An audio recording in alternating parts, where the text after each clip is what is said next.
Hello, everybody, and welcome to Wisdom Moments. I am your host, Sandra Boyd, and I'd like to talk to you today about the quiet dehumanization happening in ordinary conversations. It's not done by malice, it's done by our phones.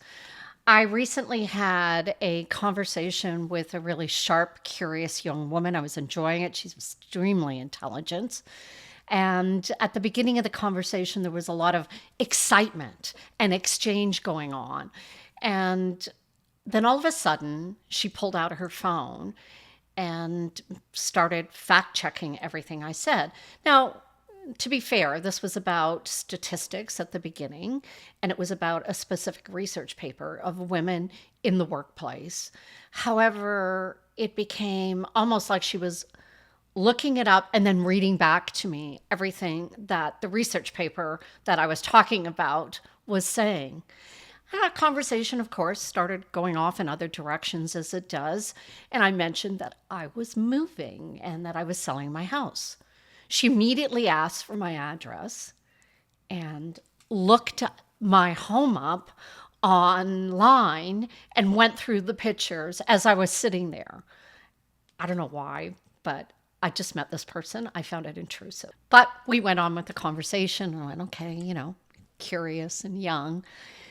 And the conversation became about a certain person that I had mentioned that I knew and was a friend of mine. She looked up their bio and then started reading back to me information about this individual's bio. I was talking about an event that I attended at a nearby town and happened to mention that, wow, the traffic was crazy. The parking was even crazier. And this young woman went on her phone again, looked up the town, and proceeded to tell me the reason why the traffic was so bad. I felt like I was talking to a search engine instead of having a human conversation with someone. It's so important that we stop doing this because presence gets replaced by verification. We lose the art of storytelling and the ability to truly listen to another human being. We're interrupted by the fact checking, and the rhythm and the spontaneity of the conversation is absolutely lost in that moment when you pick up the phone and start verifying everything that somebody else is saying. We're no longer having a conversation. We're actually responding to data. Over time,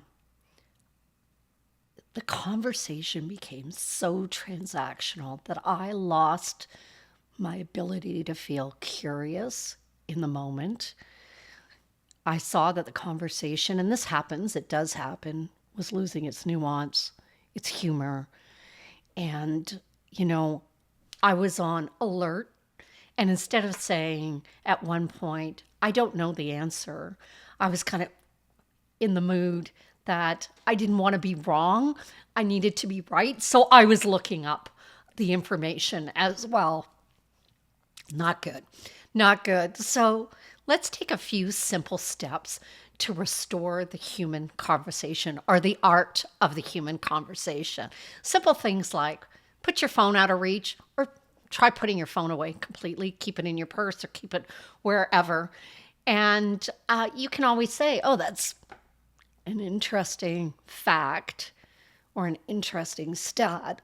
Let me look that up later. Or you can simply just say, wow, that was interesting. That's a really interesting paper. I'm going to look back at that later and I'll share my thoughts with you. I think we should also model for other people that we want to have a conversation. We want to listen to them. And let me tell you something, if you're a parent and you're doing this all the time and your children see you doing this, by the time they become adults, they'll be doing it to you too, and you'll be driven absolutely crazy. Take it from me, I know this. Conversations aren't data transfers. They're where we become more human by being seen and being heard. So the next time that you find your hand reaching for your phone in mid-sentence, try putting it down. Just listening to the conversation.